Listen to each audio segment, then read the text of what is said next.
मैं आज आपके सामने दो भाई और एक माँ का वाक़या सुनाने जा रहा हूँ। ज़्यादा सारे तवज्जो के साथ इस वाक़ये को सुने। ये दो भाई थे, एक बूढ़े हो चुके थे, उम्र बड़ी हो चुकी थी, और एक जवान थे। माँ, अब जब बड़ा बेटा बूढ़ा है तो माँ की उम्र कितनी होगी? माँ अपने बड़े बेटे के पास रहा करती थी। बड़ा बेटा बड़ा खिदमत गुजार बेटा था। माँ का इताअत गुजार था, फरमा बरदार था, माँ की खुशी, माँ की रिज़ा, और यूँ कहें कि माँ से मोहब्बत करता था। एक तो खिदमत तो है, लेकिन एक साथ साथ मोहब्बत होती है, ताल्लुक़ होता है, एक बड़ी अटैचमेंट होती है, बड़ी ज़बरदस्त अटैचमेंट हो जाती है, और उसका उसकी एक अपनी फीलिंग है उस अटैचमेंट की। तो बड़े बेटे को कुछ इसी तरह की अपनी माँ के साथ अटैचमेंट थी, और खिदमत का सिलसिला जारी था। एक दिन दूसरे शहर से बेटा घर आया, जो छोटा बेटा था, यानी उसका छोटा भाई। वो घर आकर कहने लगा, भाईजान अल्लाह आपको जज़ाए खैर अता फरमाए, आप माशाल्लाह अम्मी जान की बड़ी खिदमत करते हैं, और वाकई में देखता हूँ कि आपने बड़ी खिदमत की है, मोहब्बत करते हैं आप अम्मी जान से। मगर अब भाईजान आपकी उम्र बड़ी हो गई है, आप भी बूढ़े हो गए हैं, ज़रूरत इस बात की कि आपके बच्चे आपकी खिदमत करें। अब इस उम्र में माँ की, और माँ भी इतनी बड़ी उम्र की, तो ये आसान नहीं है। मेरी दरख्वास्त है कि मैं माँ को अपने साथ ले जाता हूँ। मुझे भी बड़ी तमन्ना है कि मैं भी माँ की खिदमत करूँ, मैं भी सवाब कमाऊँ, मुझे भी मेरी माँ से बहुत मोहब्बत है, वगैरह वगैरह। बड़े भाई ने कहा कि आप मुझसे मेरे बुढ़ापे में इतना बड़ा सवाब का और इतनी बड़ी नेकी का वो जो ज़रिया है वो छीनना चाहते हो? मैं माँ को नहीं दूंगा, माँ मेरे पास रहेगी, मैं कर सकता हूँ, अल्हम्दुलिल्लाह मुझ में हिम्मत है, मुझ में ताकत है, मुझ में सलाहियत है, अल्लाह का शुक्र है। आप यूँ ना समझो कि मैं कोई सब बूढ़ा हो गया और मैं अब नहीं कर सकूँगा, मैं करूँगा। छोटे भाई ने कहा, भाईजान आपके जज्बे बहुत अच्छे हैं, लेकिन मैं माँ को लेके जा रहा हूँ। यूं दोनों में माँ के ताल्लुक से बहस छिड़ गई। अब वो अपने दलाइल दे रहे हैं, बड़े भाई, छोटा बेटा अपने दलाइल दे रहा है, यूं बहस चलती है, हत्ता के बात आस पास पड़ोसी और रिश्तेदारों तक पहुंच गई। केस क्या था? केस ये था कि बड़ा बेटा कहता था, जो बूढ़े थे, बड़ी उम्र के थे, बड़ा बेटा कहता था माँ मेरे पास रहेगी, छोटा बेटा कहता था माँ मेरे पास रहेगी। बड़ा बेटा कहता था मैं माँ की खिदमत करूंगा, छोटा बेटा कहता था नहीं भाईजान मैं माँ की खिदमत करूंगा। वो दोनों अलग अलग शहरों में रहते थे, लेकिन दोनों माँ के ताल्लुक से एक दूसरे से बहस में लग गए। खैर आसपास पड़ोस, रिश्तेदार, खानदान वाले जमा हुए, बातचीत होती रही, लेकिन कोई हल नहीं निकल रहा था। वो दोनों अपने अपने दलाइल दिए चले जा रहे थे। हत्ता के जब छोटे भाई ने ज्यादा वो किया तो दोनों भाइयों ने अदालत में मुकदमा कर दिया। मुकदमा क्या था कि मां किसके पास रहेगी? मुकदमा क्या था? मां किसके पास रहेगी? काजी ने दोनों के दलाइल सुने, दोनों की बातें सुनी, और खूब गौर खोज किया, लेकिन दोनों के दलाइल, दोनों की बातें, दोनों की मोहब्बत, दोनों की अकीदत, दोनों की चाहत, दोनों की तलब मिसाली। काजी फैसला नहीं कर पा रहे कि मैं इनकी बूढ़ी माँ को दूं किसको, छोटे को दूं कि बड़े को दूं। काजी ने, जो आज हम जिसको जज कह सकते हैं, काजी ने दोनों भाइयों को अपने चैम्बर में बुलाया, अपने ऑफिस में, और दोनों को अलग से बिठाकर समझाया। वरना दोनों ना माने भाई, बोले नहीं माँ मेरे पास रहे, बोला माँ मेरे पास रहेगी। कहा भाईजान आप बड़े हो गए हैं, बूढ़े हो गए हैं, अब नहीं कर सकेंगे। भाई कहे कि अब तक तो किया है ना भाई, मुझे बताओ मेरी खिदमत में क्या कमी रह गई है, मैंने क्या माँ को तकलीफ पहुंचाई है? छोटा कहे कि भाईजान मुझे भी तो सवाब कमाने दे, मैं भी तो माँ की खिदमत करना चाहता हूँ, मेरे बच्चे अपनी दादी के साथ रहना चाहते हैं, मेरी बच्चों की अम्मी अपनी सास की खिदमत करना चाहती है। मेरी फैमिली चाहती है कि हम भी ये सवाब हासिल करें। अब दोनों, अब जज पर काजी साहब का फैसला नहीं हो पा रहा। अब काजी साहब ने कहा कि मुझसे तो फैसला नहीं हो रहा, इनकी मां को लाया जाए। अब दोनों भाई अदालत में, अदालत खचाखच भरी हुई है, एक अपनी नौइयत का मुनफरिद मुकदमा चल रहा है कि दो भाई मां की मोहब्बत में मुकदमा लेकर आए हैं कि मां मेरे पास रहेगी, वो बोले मां मेरे पास रहेगी। कमाल का मुकदमा था। मां को दोनों भाई एक व्हील चेयर पर अदालत में लाए, दोनों के आंसू निकल रहे हैं, दोनों रो रहे हैं। मां का वजन कितना? मां इतनी बूढ़ी थी कि उसका वजन 20 kg था, 20 kg का उसका वजूद था, इतनी कमजोर, लागिर और बीमार। मतलब अब जो बुढ़ापे में क्या होता है, ऐसी मां की पोजीशन थी। दोनों भाई लाए। काजी साहब ने मां को कहा कि मैं माजरत चाहता हूं, मुझे आपको अदालत में बुलाना पड़ा, मुझसे मसला हल नहीं हो रहा। आपका बड़ा बेटा कह रहा है कि मां मेरे पास रहेगी, छोटा कह रहा है मां मेरे पास रहेगी, और मुझसे तो फैसला नहीं हो रहा। अम्मा जान आप ही कहें कि आपको किसके पास रहना है। अम्मा जान ने अपनी एक आंख अपने बड़े बेटे की तरफ की, एक आंख अपने एक बेटे की तरफ। कहा जज साहब आप मुझसे पूछ रहे कि मुझे कौन सी आंख चाहिए, मैं कैसे कह सकती हूँ? मेरा ये बेटा भी प्यारा, मेरा ये बेटा भी प्यारा, ना कोई पैसा ना पाए, ना कोई झगड़ा, ना जायदाद, कुछ भी नहीं, नथिंग।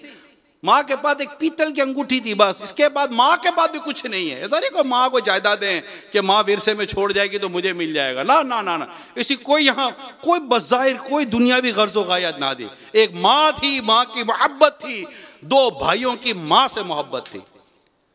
अब माँ यूं देखे, माँ यूं देखे, माँ से फैसला, माँ कैसे बोलेगी कि मैं किसके पास रहती हूँ?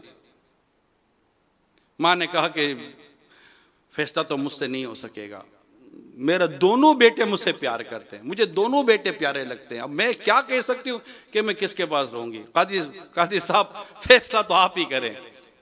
काजी साहब ने गौर किया, बहुत गौर किया, बहुत गौर करने के बाद एक फैसला किया। काजी साहब ने, फैसला तो करना ही था, एक फैसला किया। काजी साहब ने कहा कि चूंकि ये बूढ़े हो गए हैं, ज्यादा ज़ईफ, इनको भी ज़ौफ लग रहा है, इन्हें भी खिदमत की हाजत है, इनके बच्चे भी इनकी खिदमत करना चाहते हैं, दूसरा बेटा जवान है, तंदुरुस्त है, तो ये ज्यादा अच्छे तरीके से हो सकता है कि माँ की खिदमत कर ले। तो माँ की हमदर्दी में कि माँ के लिए ज्यादा ये अब लगता है, अगर बड़े भाई के लिए भी एक स्पेस रह जाए माँ की हमदर्दी में।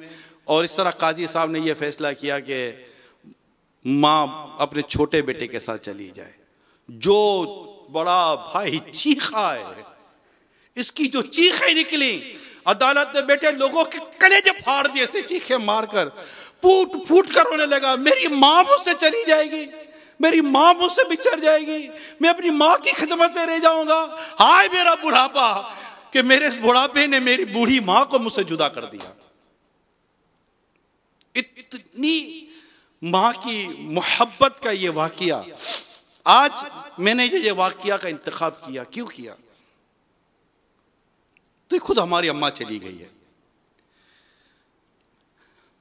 मगर आज मैं ये सोच रहा था कि कोरोना की वबा बड़ी आम है और ज्यादातर हमारे यहाँ बूढ़ों को ये ज्यादा इफेक्टेड है। और हमारे यहाँ जो बूढ़े होते हैं ना, ये वैसे ही बीमार होते हैं बेचारे, इनके शुगर के मसाइल, इनके ब्लड प्रेशर के मसाइल होते हैं, इनके आजकल जिगर के प्रॉब्लम्स बहुत हैं, हार्ट प्रॉब्लम बहुत हैं, किडनी इश्यूज आजकल आए हुए हैं।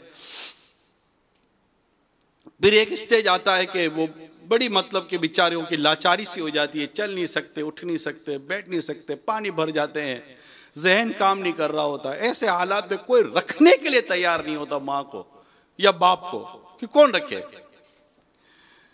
अच्छा बेटा तैयार हो जाता है तो उसके बीवी बच्चे तैयार नहीं, हमारी तो वो चली जाएगी, वो चली जाएगी, ये चली जाएगी, वो चली जाएगी, प्राइवेसी खत्म हो जाएगी, तो ये बहुत सारी चीजें होती हैं।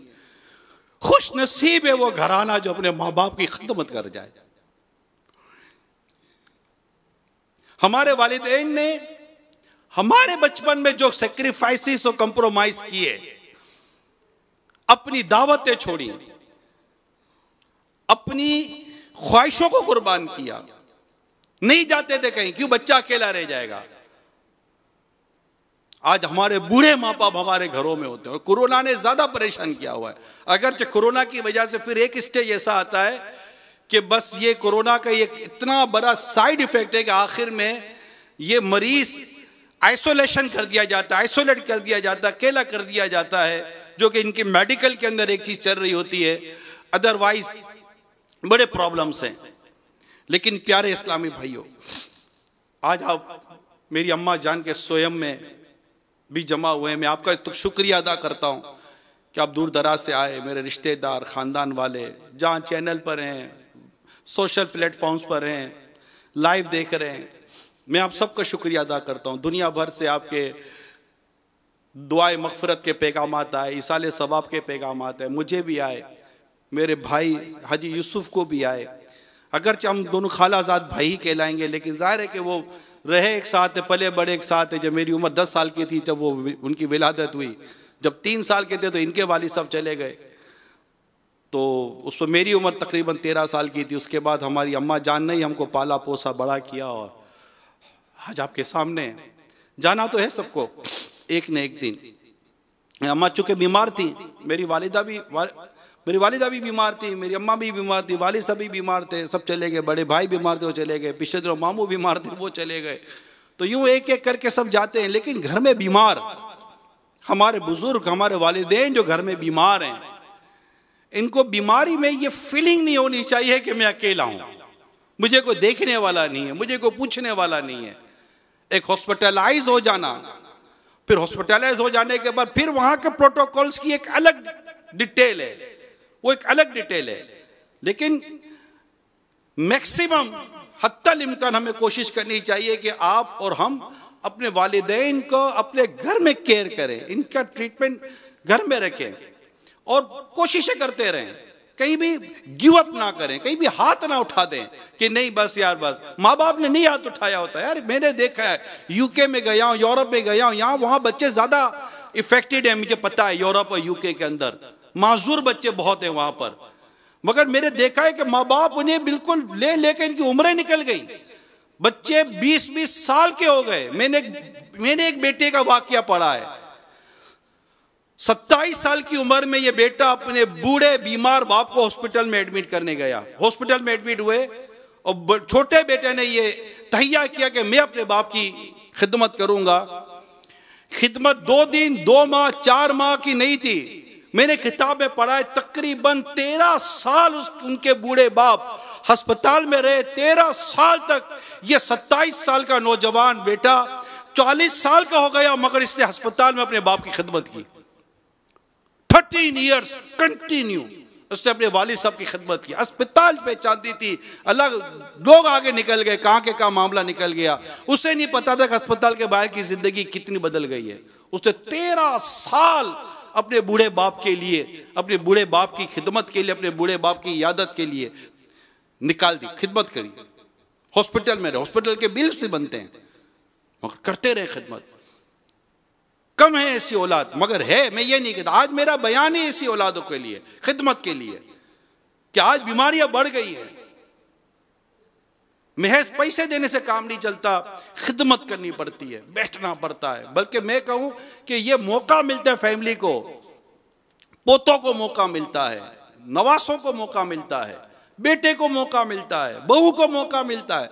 बेटियां बाद औक़ात शादी के बाद वो इतनी ज्यादा इसमें अपनी खिदमत अंजाम नहीं दे सकती, लेकिन जो पोते पोतियां जो घर में उसकी हैं उनको मौका मिलता है। अगर मर्द बीमार है बूढ़े तो उनके लिए, लड़कों के लिए ज्यादा चांसेस है। अगर माँ बीमार है बूढ़ी, उनके लिए, औरतों के लिए, बच्चियों के लिए ज्यादा चांसेस है। इसमें सवाब है, सवाब, खिदमत का सवाब। तो अल्लाह करे कि हम अपने बूढ़े माँ बाप, बूढ़े वालिदैन की खिदमत करें, ना कि हम इनको डांटे, इनको झाड़े, इन्हें इस बात की फीलिंग कराएं कि हम थक गए। अरे कैसे हो सकता हम थक गए? ये नहीं थके थे यार, हमारे माँ बाप कभी नहीं थके थे, इनको कभी थकन नहीं लगती थी।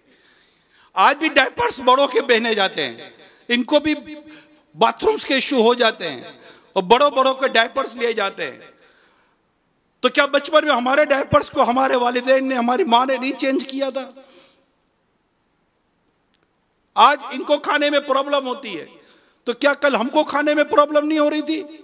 आज इन्हें हाथ से खिलाना पड़ता है, तो क्या हमें सालों साल तक माँ ने हाथ से नहीं खिलाए? 10-10, 12-12 साल माँ हमें हाथ से खिलाती है, और इतने देर में 2 बच्चे और माशाल्लाह पीछे आ जाते हैं, इनकी भी केयर उनकी भी केयर। एक साथ 3-3, 4-4 बच्चों को माँ और बाप पालते बड़ा करते हैं, और इनकी गोया के एक तरह से निगहदाश्त करते हैं। कहते हैं ना कि आज के इस पुरफितन दौर में किसी ने बड़ी प्यारी बात की कि 2 माँ बाप मिलकर 11 बच्चे संभाल सकते हैं, मगर 11 बच्चे मिलकर 2 माँ बाप को नहीं संभाल सकते। तो अपने वालिदैन की हमें कदर करनी है।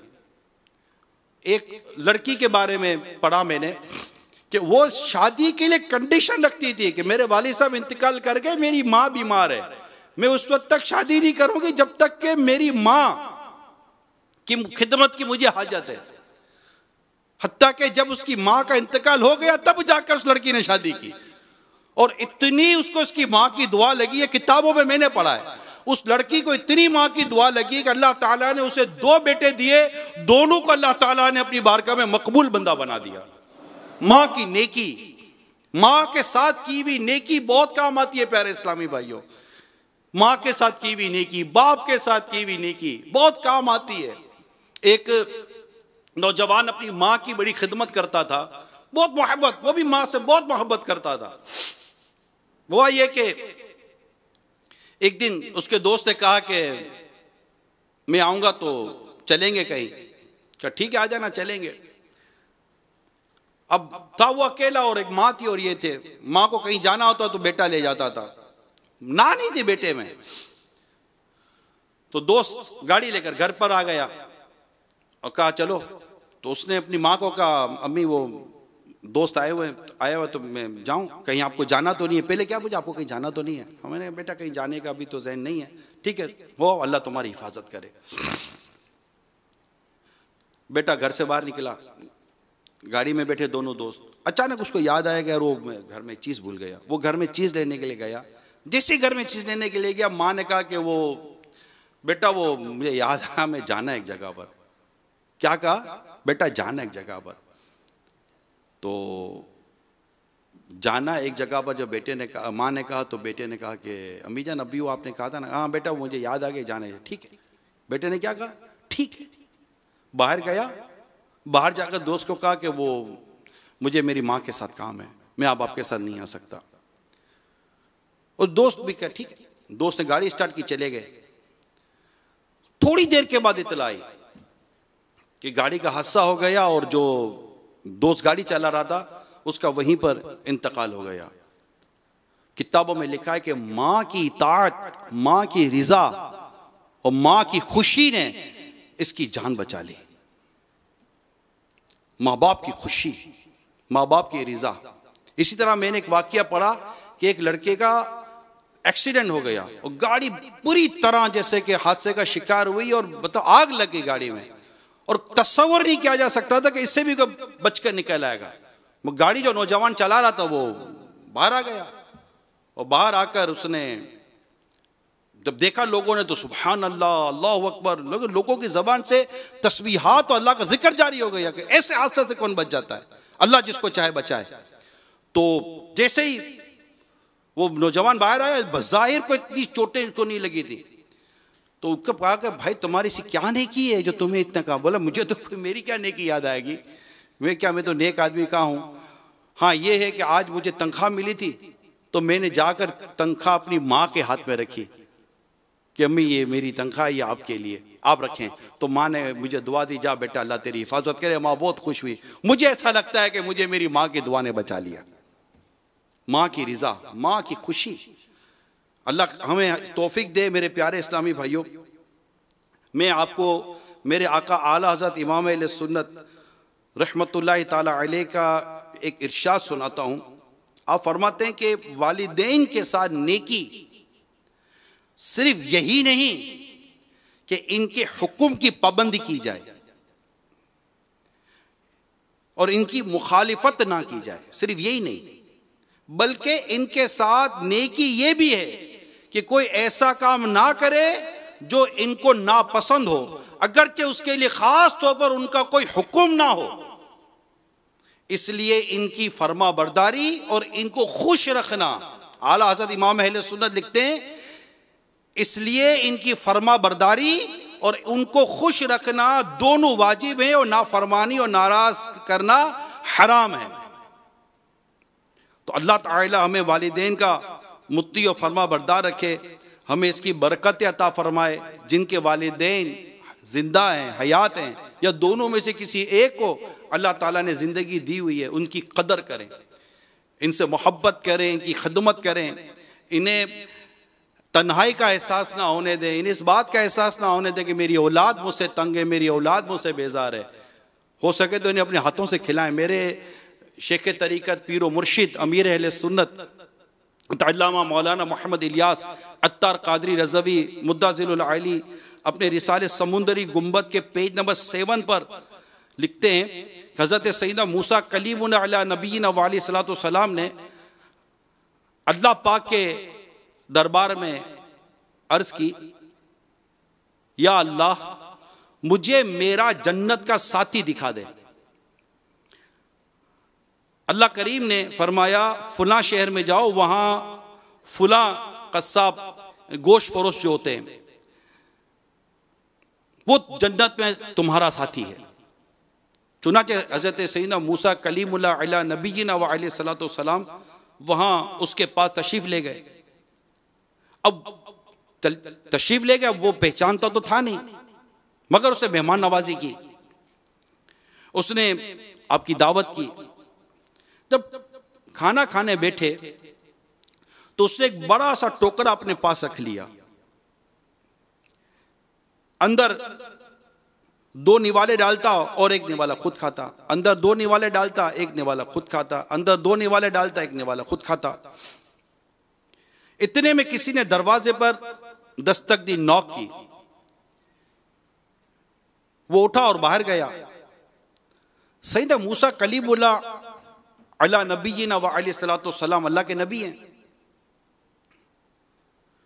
उन्होंने उस टोकरे की तरफ देखा तो उसके अंदर 2 बूढ़े मर्द और औरत थे, ज़ईफुल उम्र, बूढ़े मर्द और औरत। सैयदना मूसा कलीमुल्लाह अलैहि सलाम पर नजर पड़ते ही उनके होंठों पर मुस्कुराहट फैल गई।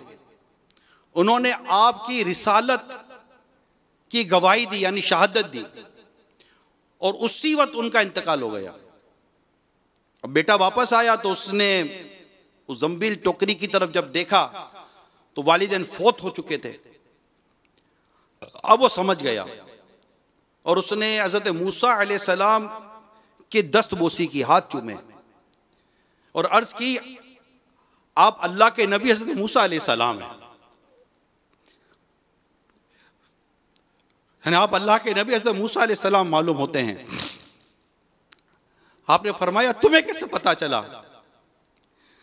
अर्ज की, मेरे माँ बाप रोजाना गिर गिरा कर दुआ करते थे, या अल्लाह हमें हज़रत मूसा अलैहिस्सलाम के जलवों में मौत अता फरमाना।